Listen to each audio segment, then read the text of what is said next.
اما بعد فاعوذ باللہ من الشیطان الرجیم بسم اللہ الرحمن الرحیم۔ نبی کریم صلی اللہ تعالیٰ علیہ وسلم نے ارشاد فرمایا کہ قربانی کرنے والے کو قربانی کے جانور کے ہر بال کے بدلے میں ایک نیکی ملتی ہے۔ قربانی کے جانور کا خون زمین پر گرتے ہی سارے گناہوں کا کفارہ ہو جاتا ہے۔ قربانی کا جانور قیامت والے دن اس کو میزان عمل میں رکھا جائے گا، جس کی بنا پر نیکیوں والا پلڑا بھاری ہو جاتا ہے۔ تو نبی کریم صلی اللہ تعالیٰ علیہ وسلم نے ارشاد فرمایا کہ جو وسعت ہونے کے باوجود قربانی نہ کرے وہ ہماری عیدگاہ پر نہ آئے۔ تو قربانی کرنا واجب ہو گیا۔ اللہ تبارک و تعالیٰ نے بھی ارشاد فرمایا فَصَلِّ لِرَبِّكَ وَانْحَرْ، کہ اپنے رب کی نماز پڑھیے اور قربانی کیجیے۔ اب قربانی کرنا جب واجب ہو جائے تو قربانی ہی کی جائے گی۔ اب یہ جو نام نہاد مسلمان لبرل لوگ کہہ رہے ہیں کہ قربانی کرنے کے بجائے لاک ڈاؤن کی وجہ سے جو حالات خراب ہیں تو غریبوں کے گھر راشن ڈلوا دیا جائے، تو ایسا درست نہیں ہے۔ اسلامی شعار ہیں یہ حج، قربانی، نماز، روزہ، ان کی یہ قیامت تک باقی رہیں گے اور ان کی حفاظت مسلمانوں پہ فرض ہے۔ جب قربانی واجب ہو تو قربانی ہی کی جائے گی۔ تو جب یہ نام نہاد مسلمان لبرل لوگ جو کہہ رہے ہیں کہ قربانی کرنے کے بجائے جو ہے وہ راشن ڈلوا دیا جائے، تو یہ لبرل لوگ یہ کیوں نہیں کہتے کہ شادیوں پر 5-10 لاکھ خرچ کرنے کے بجائے سادگی سے شادی کر کے بقیہ رقم غریبوں میں تقسیم کر دی جائے؟ لاکھ والا موبائل لینے کے بجائے 50,000 والا موبائل لے کر 50,000 غریبوں میں تقسیم کر دیا جائے۔ 50 لاکھ والی گاڑی لینے کے بجائے 25 لاکھ والی گاڑی لے کر 25 لاکھ غریبوں میں تقسیم کر دیا جائے۔ تو لبرل لوگ یہاں پر کیوں نہیں آتے؟ جب بھی اٹیک کرنا ہوتا ہے تو مسجد کی تعمیرات پر، قربانی پر، حج کے حوالے سے، تو ایسے لوگ یہ شیاطین ہیں، ان شیطانوں کی باتوں میں نہ آیا جائے۔ کہ نبی کریم صلی اللہ تعالیٰ علیہ وآلہ وسلم نے ارشاد فرمایا کہ انسان بقرہ عید کے دن کوئی ایسی نیکی نہیں کرتا جو اللہ عز و جل کو خون بہانے سے زیادہ پیاری ہو۔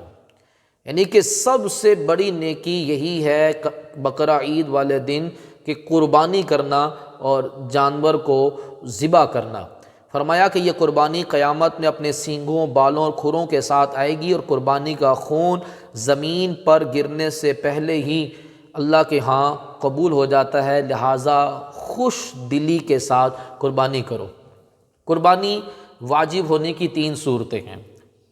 نمبر 1، قربانی کس کس پر واجب ہوتی ہے؟ اس کی 3 صورتیں۔ نمبر 1، کسی نے قربانی کرنے کی منت مان لی کہ میری فلاں مراد پوری ہو گئی تو میں قربانی کروں گا، تو اگر اس کی مراد پوری ہو جاتی ہے تو قربانی کرنا اس پر واجب ہو گیا۔ دوسری، اس پر یہ شریف فقیر تھا، غنی نہیں تھا، اس میں قربانی واجب ہونے کی شرائط نہیں پائی جاتی، لیکن پھر بھی غریب ہونے کے باوجود اس نے قربانی کی نیت سے جانور خرید لیا۔ ایک ہوتا ہے کہ کوئی کسی بکری نے بچہ دیا تو نیت کر لی کہ ہم اس کی قربانی کریں گے، یہ نہیں، قربانی کرنے کی نیت سے جانور کو خرید لیا، تو جانور خریدتے ہی اب قربانی کرنا واجب ہو گیا اور اسی جانور کو ذبح کرنا واجب ہو گیا۔ جیسے مثال کے طور پر اشراق چاش کی نماز ہے، اوابین ہے، تہجد کی نماز ہے، شریعت نے ہمارے اوپر یہ نمازیں واجب قرار نہیں دی، لیکن جب کوئی بندہ ان نمازوں کی نیت سے اللہ اکبر کہہ لیتا ہے تو اب ان کو مکمل کرنا واجب ہو گیا۔ اب ایسا نہیں ہے کہ اشراق اور چاشت اور اوابین اور تہجد کی نماز شروع کی ہے تو بندہ کہتا ہے کہ نفل ہی ہے نا کہ میں بیچ میں توڑ دیتا ہوں، تو اب توڑ نہیں سکتا، اب ان نمازوں کو مکمل کرنا واجب ہو گیا۔ اسی طرح جب قربانی کی نیت سے جانور خریدا تو اب قربانی واجب ہوگی، اب اسی جانور کو ذبح کرنا واجب ہو گیا۔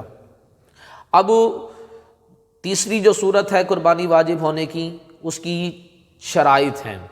اگر وہ شرائط پائی جائیں گی تو بندے پر قربانی واجب ہوگی، ورنہ قربانی واجب نہیں ہوگی۔ پہلی شرط عاقل ہو، دوسری شرط بالغ ہو، تیسری شرط مقیم ہو، اور چوتھی شرط مالک نصاب ہو۔ یہ چاروں شرطیں جس میں پائی جائیں گی اس پر قربانی واجب ہوگی، بھلے وہ مرد ہو یا عورت ہو، عاقل، بالغ، مقیم، مالک نصاب۔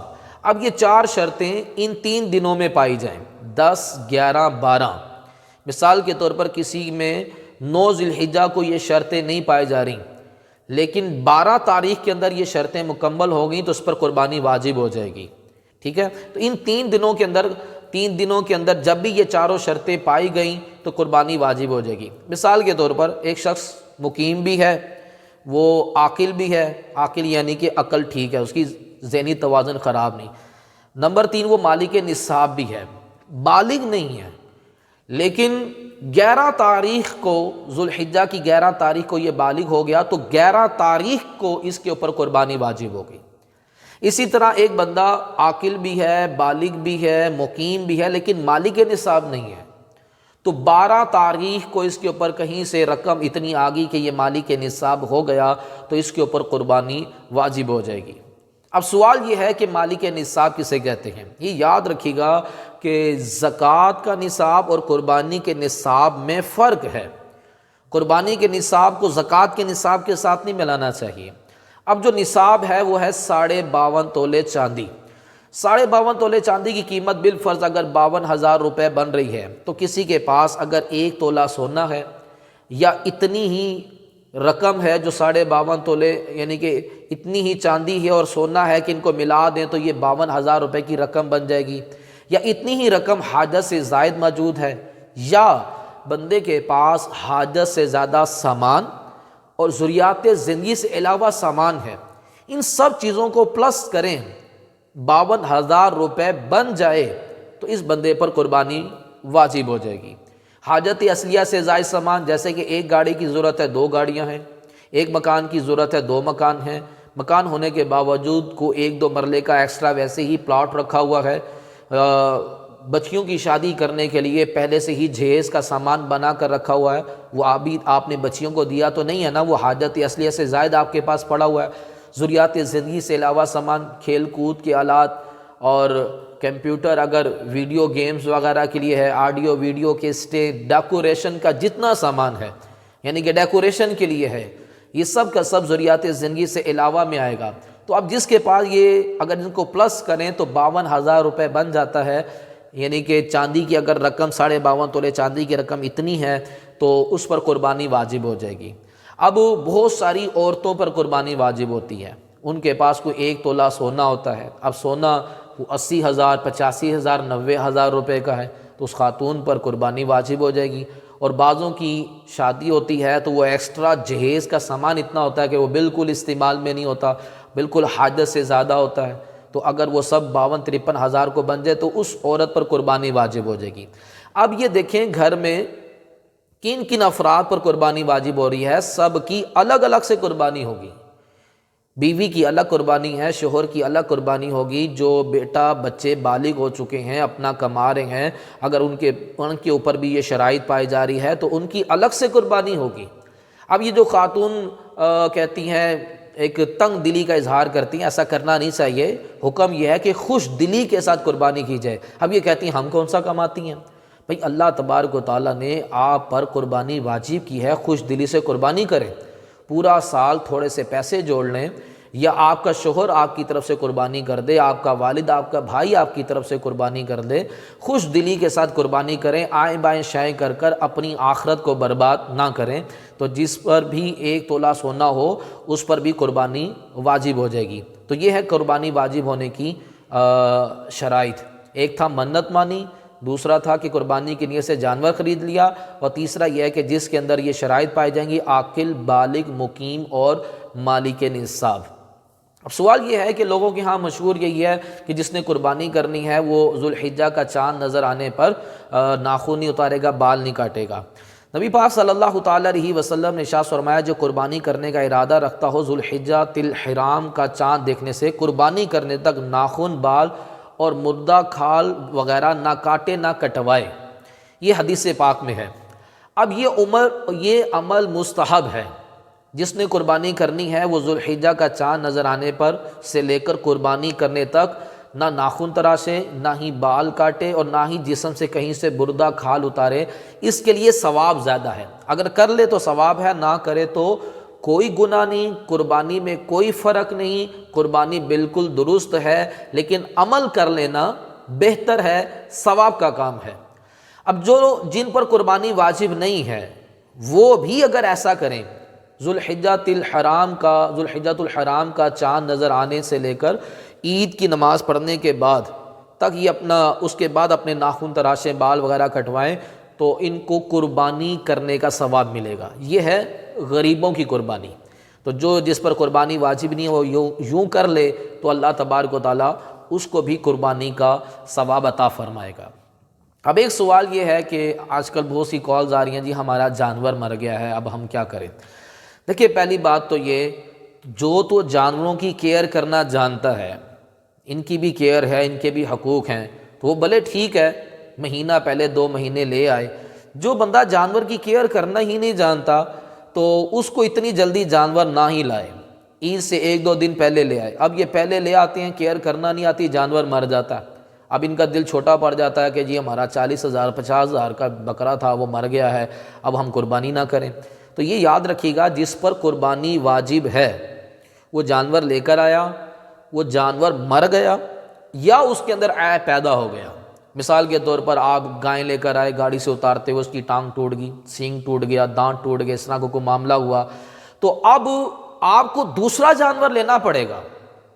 جانور مر گیا یا اس کے اندر کوئی ایسا عیب پیدا ہو گیا جس کی بنا پر اس کی قربانی نہیں ہو سکتی، تو آپ کو دوسرا جانور لینا پڑے گا یا پھر آپ کو حصہ ملانا پڑے گا۔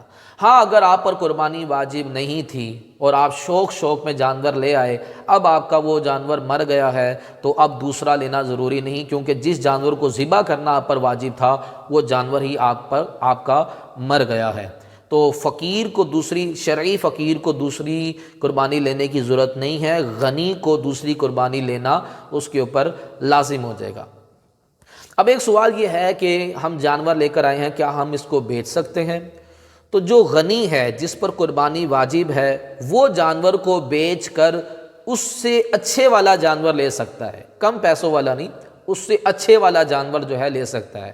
اور جس پر قربانی واجب نہیں تھی اس نے جو جانور خریدا ہے تو یہ نہیں بیچ سکتا، کیونکہ اس پر اسی بکرے کو ذبح کرنا واجب ہو گیا ہے۔ تو غنی بیچ کر اچھے والا لے سکتا ہے، فقیر بیچ کر اچھے والا نہیں لے سکتا، نہ کم پیسوں والا لے سکتا، نہ زیادہ پیسوں والا لے سکتا ہے۔ اس پر لازم ہے کہ وہ اسی جانور ہی کی قربانی کرے گا۔ اب ایک اور سوال یہ ہے کہ غنی کا جانور چوری ہو گیا، اور یہ جا کر دوسرا جانور لے آیا۔ اب جو چوری ہوا تھا یا گم گیا تھا وہ بھی مل گیا، اب 2 ہو گئے۔ تو اب اس کو اختیار ہے کہ دونوں میں سے کوئی سا جانور، بھلے دونوں ہی کر دے، لیکن یا ایک کرے، ایک بیچ دے، یا ایک کسی کی طرف سے کر دے، اس کو ہر طرح کا اختیار ہے۔ لیکن جو شریف فقیر تھا، غریب تھا، جس پر قربانی واجب نہیں تھی، اس کا جانور گم ہو گیا، تو کسی طرح سے یہ پھر ایک اور لے آیا، جو چوری ہوا تھا وہ بھی واپس آ گیا، تو اب دونوں ہی کو ذبح کرنا واجب ہو جائے گا، یہ دونوں کو ہی ذبح کرنا اس کے لیے لازم ہو جائے گا۔ اچھا، ایک سوال یہ بھی ہے کہ کیا جا رہا ہے کہ